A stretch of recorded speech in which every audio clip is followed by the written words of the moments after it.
nome é Norma. Eu me ligo na forma.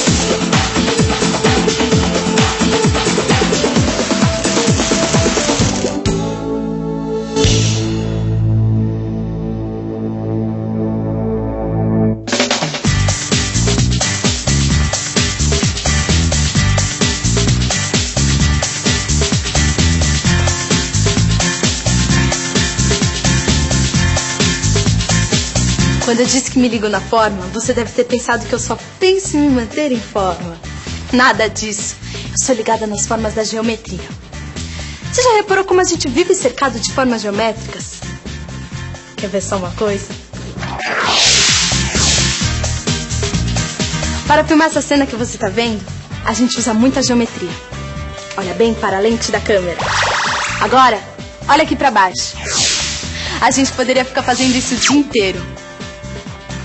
Desculpa. Se você conseguir desgrudar os olhos de mim por um instante e olhar em sua volta, você vai ver que está cercado de formas geométricas. E é para ajudar a entender essas formas da geometria que a gente está começando essa série de 6 programas. Você vai ver que a geometria está por toda parte, inclusive nas formas da natureza.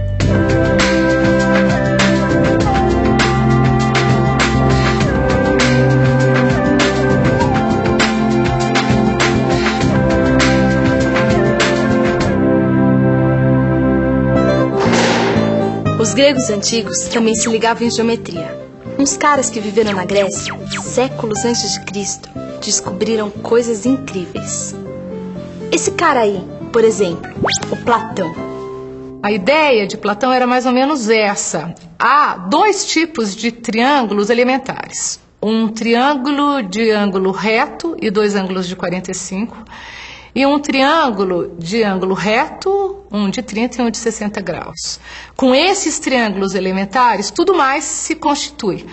Esses triângulos formam os poliedros, os 4 primeiros poliedros regulares, que podem se transformar um nos outros.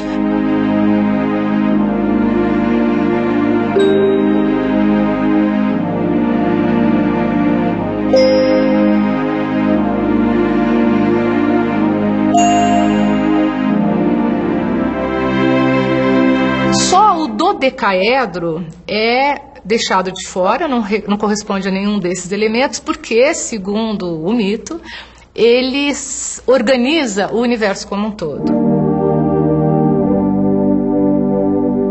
O termo poliedro vem de raízes gregas. Hedra significa assento, banco, e, de certo modo, o lado em que um sólido se apoia.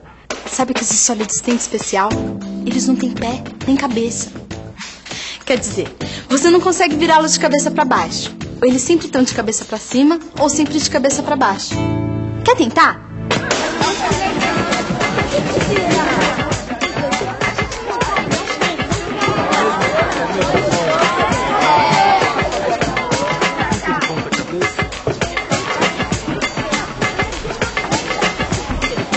Viu? Esses sólidos são iguais em qualquer posição, porque eles têm todas as faces exatamente iguais. Inclusive esse daqui, olha, que tem um nome bem esquisito. Icosaedro. Ele tem 20 faces iguaizinhas. Antes de tudo, eu preciso contar minha experiência pessoal com os hexaedros. Os cubos. Tudo começou quando eu vi um cara contando uma história muito curiosa. Um grupo de professores estava discutindo como é que um cubo de gelo flutuava na água. E aí, uns achavam que o cubo flutuava assim, com a face paralela à água, outros achavam que ele flutuava assim, com a aresta paralela à água, e outros achavam que ele flutuava de bico assim. E sempre depois das aulas, eles ficavam fazendo os cálculos como se fosse uma diversão. E o faxineiro passava e olhava aquilo e estava atrapalhando o serviço dele. E um certo dia, depois de muito calcularem, o faxineiro chegou com um monte de cubos que ele tinha cortado em casa, de madeira, e disse assim: gente, em vez de ficar calculando, por que vocês não jogam o cubo dentro da água para ver como é que ele flutua? E a sorte foi que ele cortou uma série de cubos com madeiras diferentes. E olha o que aconteceu. Ele jogou um cubo que era bem pesado, depois um outro assim, um outro assim, e outro que era mais levinho assim. E aí o que aconteceu? Eles viram que os cubos flutuavam de maneiras diferentes. por causa do peso deles. Conforme o peso, varia a posição de flutuação do cubo. Conforme a densidade desse cubo, ele vai ter uma posição diferenciada. Depois que eu vi essa história, eu decidi repetir a experiência do faxineiro. Fiquei até com a pele enrugada de tanto observar e mexer com os cubos na água. E foi aí que... Eureka! O que acontece se eu dividir esses cubos bem nessa linha aqui?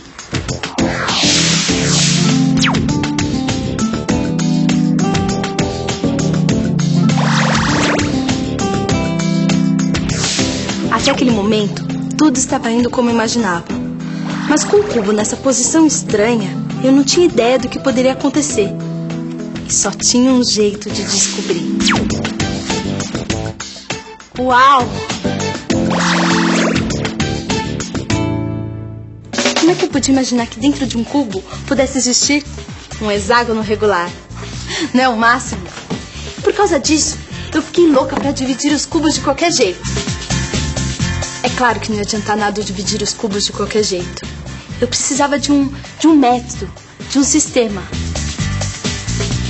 Por exemplo, pegando por um vértice.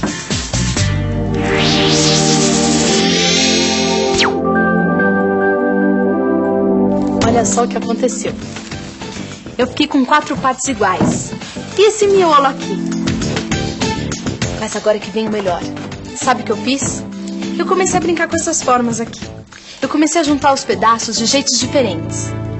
Juntando as partes desse jeito, eu formei uma pirâmide. Uma pirâmide de base quadrada. Muito parecida com aquelas famosas pirâmides do Egito. Aí eu pensei, o que aconteceria com essa pirâmide se ela tivesse todos os lados iguais? Quer dizer, se em vez da base quadrada, ela tivesse uma base triangular. Olha só, apareceu o tetraedro regular, um sólido platônico.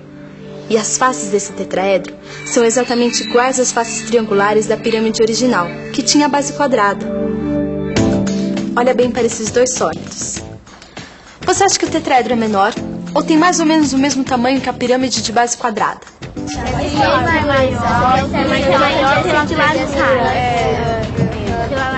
Lembra que esse tetraedro aqui foi montado a partir do cubo? Olha só. Olha como desse jeito a figura parece muito maior. Aliás, parece não. Ela é muito maior. Quer ver? Se eu tiro uma parte do cubo,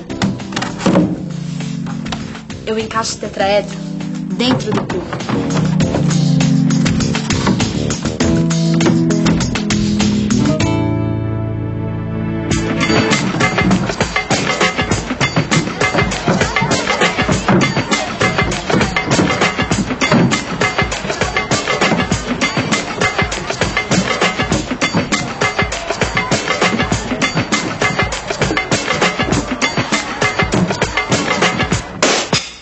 Falei que geometria é o máximo? E olha que tudo isso que eu descobri brincando são coisas que os gregos já tinham descoberto 5 séculos antes de Cristo. Falando nisso, tem um outro grego com nome que a gente até aprende na escola, Pitágoras. Lembra daquele teorema?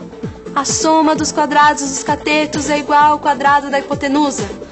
Quando tentaram ensinar isso na minha escola, eu achei uma chatice. Mas no próximo programa, você vai ver que o teorema de Pitágoras também é muito legal. Até lá!